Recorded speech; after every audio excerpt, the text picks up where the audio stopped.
Vita considers the installation of an elevator as a sequential assembling process of elevator subcomponents. It is for this reason that the parts of Vita's elevators are carefully sorted and supplied in modules. By module, we mean the group of components which, once assembled, carry out a specific function within the complete elevator. Each module can be made up of one or more packages. These packages are identified with a description of the module and its position within the assembly sequence. The supply of the elevator has been designed to fit what we consider to be the logical assembly sequence of a machine roomless elevator. The package that we have to open first is labelled and easily identifiable. Attached to this package, in a protective plastic cover, is the packing list and a document which details and lists the material supplied in each of the various modules. In this first package, we can find the assembly manual of the elevator and all the assembly handbooks of the individual components. Before starting the assembly process, we strongly recommend that the assembly technicians read all the manuals in detail. The assembly of the MRLW line starts by checking that the conditions of the shaft, dimensions, cleanliness are satisfactory and that all the necessary material and auxiliary tools are available on site. The guide rail sole plate must be correctly positioned and levelled according to the assembly manual. The bottom portions of the car and counterweight guide rails are cut and assembled according to the installation drawings. Should there be a difference between the pit depth given in the installation drawings and the as-built depth, the bottom guide rail can be adjusted and cut to the right length. A tool to help align the guide rails is recommended in order to guarantee a correct assembly. Vita can supply a guide rail alignment kit upon request. The first row of guide rail supports is assembled. Their position is detailed in the installation manual. With the help of some scaffold platforms, the successive guide rail portions, 2.5 meters or 5 meters, are assembled with their corresponding support brackets. Once the last section of the counterweight guide rail has been assembled, the topmost bracket can be fixed into place. The last portion of the car guide rail fixed to the bed plate is assembled once the machine support has been installed. Alternatively, the process of assembling the guide rails can be carried out from a temporary platform which is fixed to the guide rails that have already been mounted and lifted up through the shaft by means of a block and tackle. The machine bed plate is assembled next. A comfort kit is standard supply for 1.6 meters per second, but optional, though highly recommended, for 1 meter per second. These low-frequency metallic cushions absorb any vibrations that the system may produce. The machine is fixed to its support and is lifted and guided into position with the help of a block and tackle. It is fixed to the sheave side with the fixings provided, and once the machine is level, these fixings and the clamp can be tightened. Once the machine is in place, the penultimate guide rail support and the last section of car guide rail fixed to the bed plate can be assembled. The dead hitch point can now be assembled, followed by the overspeed governor and the slack cable control device, should it be applicable. At this point, all the mechanical elements of the elevator are assembled in the headroom. All the guide rail supports must be placed in the positions detailed in the installation drawings. The position of the top and bottom brackets is of special importance. Any scaffolding and platforms should be removed at this point. It is now time to go into the pit. In the module FRM, we will find all the components relating to the car and counterweight frames and the buffers. The counterweight buffers should be assembled first of all in the position detailed in the installation drawings. Resting on its buffers, the counterweight frame is then assembled.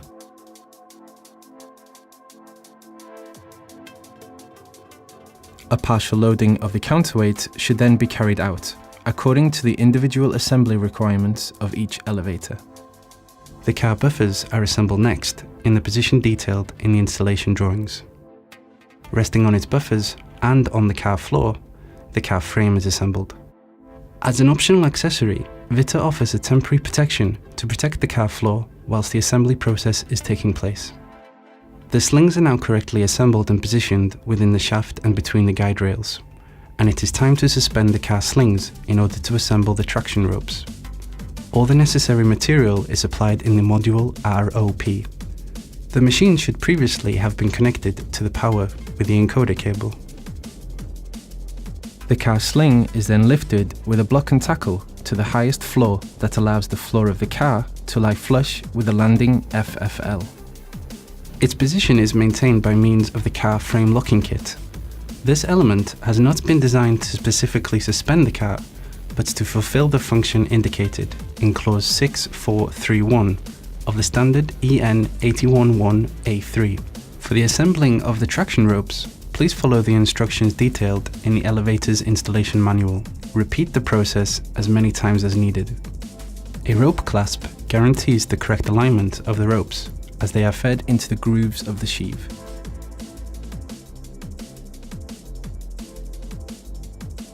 The next step is the assembly of the overspeed governor, its tension weight and the cable that joins them. The fixing of the overspeed governor cable to the frame is the last stage of this subassembly.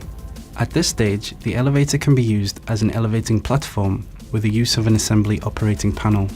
The elevator must be handled with great care during these journeys. With the help of the elevating platform, the landing doors are assembled.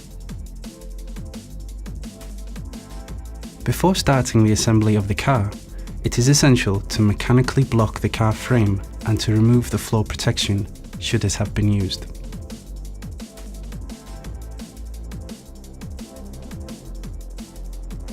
It is now time to assemble the car door.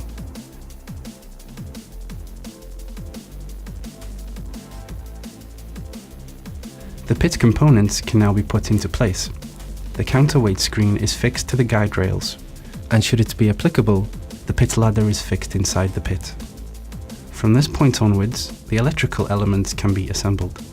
The MRLW line controller, with its plug-and-play concept, is probably one of the market's most easy and intuitive controllers to install. It is delivered perfectly packed and identified in 4 packages: power and control, pre-assembled electrical installation of the shaft, electrical elements of the car, and the controller cabinet.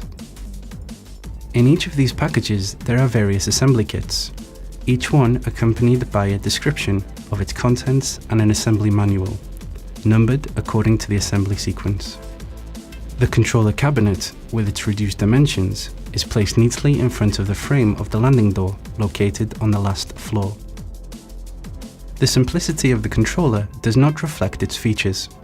The MRLW line controller can be supplied also according to other standards, such as EN 8170 and EN 8173.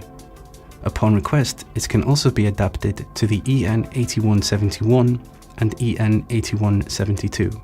Our pre-assembled electrical installation uses the CON-box system, which greatly reduces the assembly time, guarantees the quality of the CAN bus signals, and sets us apart from our competitors. The flat cable is manufactured with highly resistant and durable materials, which guarantee an optimal protection of the low-frequency CAN bus signals.